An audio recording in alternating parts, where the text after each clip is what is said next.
have a good 2. Giannis, we don't even know if he has a good 2, first of all.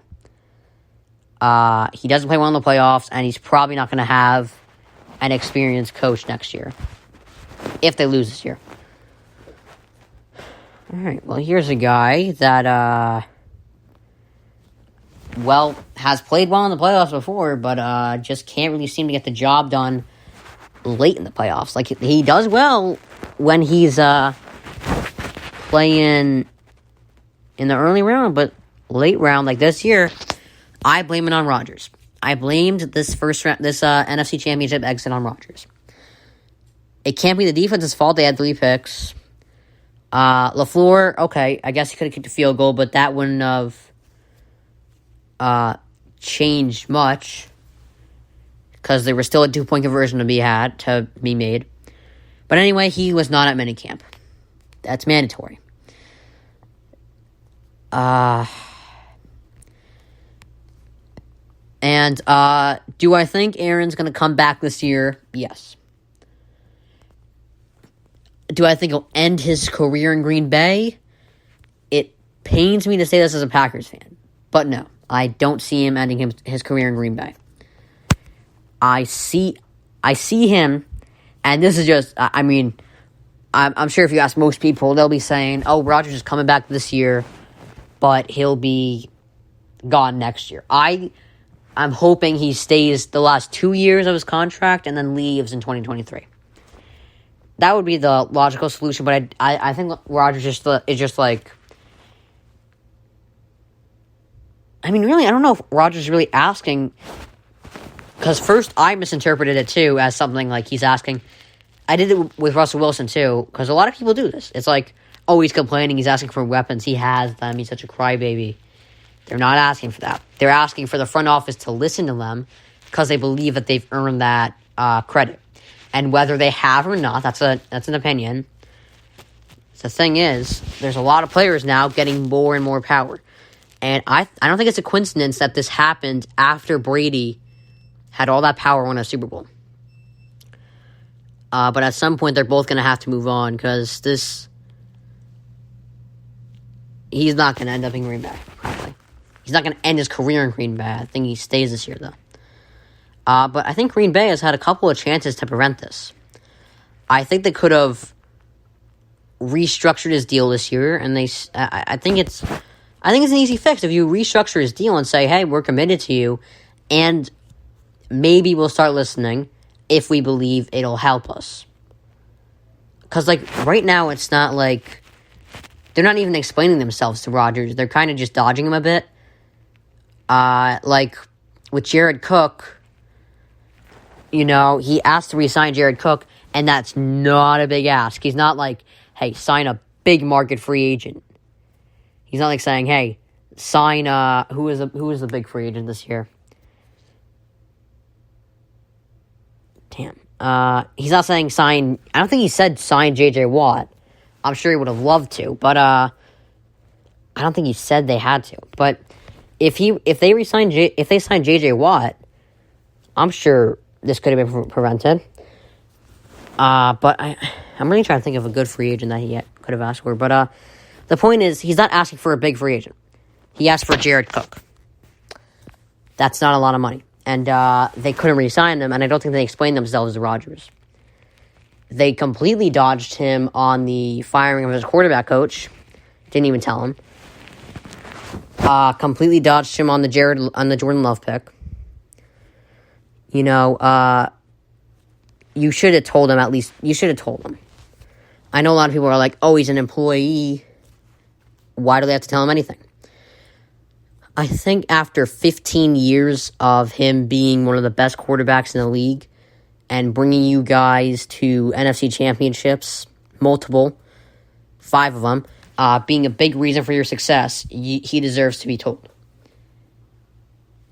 I think it's a kind of an insult to Rodgers and all the work he's done to say he's just an employee. He is a legend in the fan base, or in the organization. And, I think both Rodgers and Wilson weren't really asking for weapons. I think they were just asking, listen to us occasionally. And they both kind of said, if you're not going to listen to me, Here are 4 teams you can trade. And look at what the Seahawks did. They got better. And it's all water under the bridge. And Rodgers is kind of looking at it. And, like, I know at first I brought up Tom Brady, but, I mean, Rodgers isn't Brady. Brady is in a different class. Rodgers isn't even top 5 quarterback ever. He's top 15, top 10. But, meanwhile, Brady is top 1.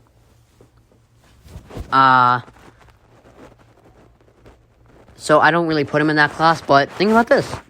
The Seahawks got better. He's just as good as Wilson. The Chiefs got better. He has a much better legacy than Mahomes, because Mahomes is 25 years old. And the Bills got better.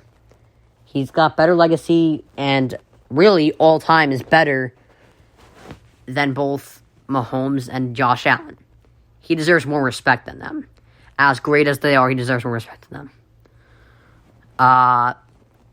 And Russell Wilson, he deserves equal respect. They're both very good. So Aaron's just thinking, gosh, I'm just as good as these guys. Why are they getting so much more respect than I am? So finally, to end this podcast, this was actually shorter, I'm going to do breakout or fake out. All the guys that kind of broke out in 2020, and just saying if they're going to confirm their greatness in 2021, or if they're just a fake out. All right. Start it off. So the first up is a fairly easy one. Josh Allen. I think he's... Actually, I'm going to give up some stats real quick. So, his completion percentage rose up 10 points last year. He had a 109.6 passer rating against the blitz. The O-line allowed him to hold on to the ball for 3 seconds per throw. That's a lot. That's the third highest among quarterbacks with at least 120 attempts. And he has a lot of mobility to extend the plays too. So I think he's definitely a breakout. Baker Mayfield. Now this is tough. He didn't do what Allen did. Like, he didn't improve almost every stat, But he did a tremendous job fixing his biggest flaws in his game. His interceptions and interception percentage in attempting a pass were terrible. I think they were the second worst in 2019. And he was 12-17 during that span, but he only had 8 interceptions this season, and was only picked off in 1.6% of his passes, the 9th best mark at least 28%, at least 200 attempts. And his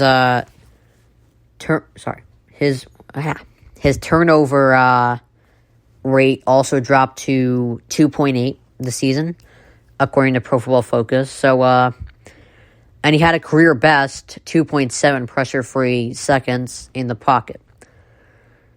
So, I think he's a breakout. Colin Cowherd might disagree with me, but he's definitely a breakout to me. I think he just improved. Like, he improved the little things, and I kind of like that, He improved, his mistake-prone stuff. And I've said it could be a maturity problem. He didn't have to, I think he learned, he didn't have to improve every stat, but he can improve the things that he's not that good at. So he improved the advanced stats very well, his interception rate went down, his turnover rate went down. He had a lot, his O-line was a lot better, 2.7 pressure-free seconds. So he improved a lot of the little things and the things that really made him a bad quarterback. Now he's a good one. Finally, DK. Well, actually, not finally. I got a couple more left. DK Metcalf. To me, I think he's a monster. I don't... See, people misinterpret this a lot. I don't think he's a bad receiver. I think he's good, but some people are talking like he's the next Jerry Rice. So, I'm just trying to tone them down a bit. But he was the perfect weapon for Russell Wilson. He averaged 15.5 yards per catch for the second straight year, while leading the league with, he had the most vertical route yards, 475. He's also top 10 in contested catches and broken tackles. He's just a tank, really. So I think he's a breakout. I don't think he's as good as people are saying, though. Will Fuller with the Dolphins.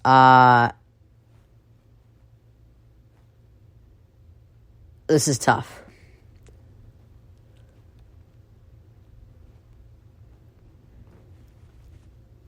It could easily be a fake out. He's going to a significantly worse quarterback, and I've said I do think Tua, I don't know if he's good or not, but I don't think people should be putting as much pressure on him as they are.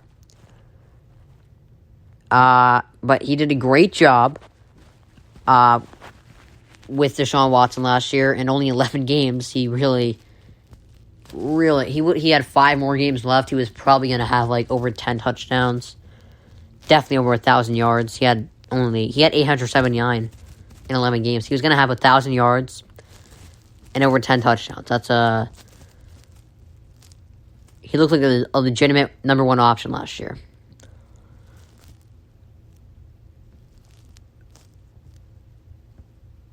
But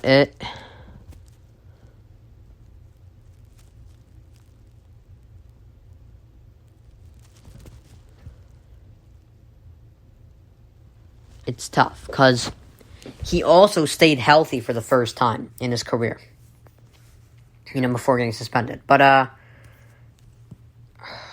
going to give it a breakout. And I really can see myself whiffing on this. It's really tough. I don't know. I'm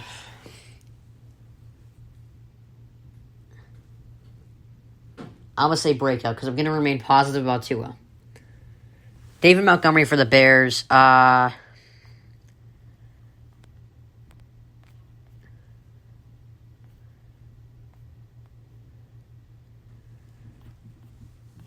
Here's the thing.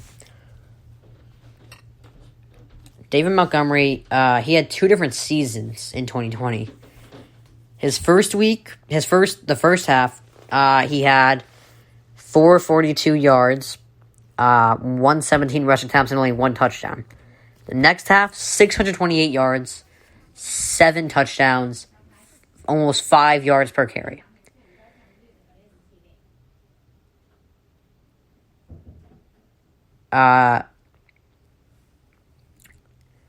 But Chicago used 6 different combinations of O-linemen last year, and its lack of backfield depth was kind of exposed after Tariq Cohen got injured. But Montgomery was 4th in the NFL in missed tackles forced, and 6th in first downs created.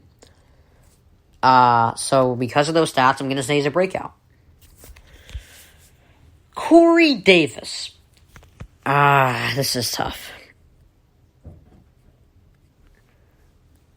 To his credit, he has grown into a quality receiver after a disappointing start to his career. But now he has an iffy O-line and a rookie quarterback.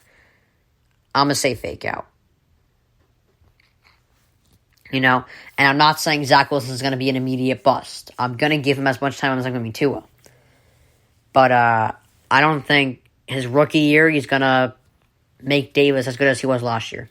So I'm going to say fake out for Davis. Calvin Ridley.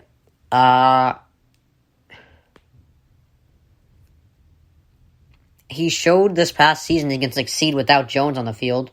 And Jones just got traded. So I think he even goes higher up there.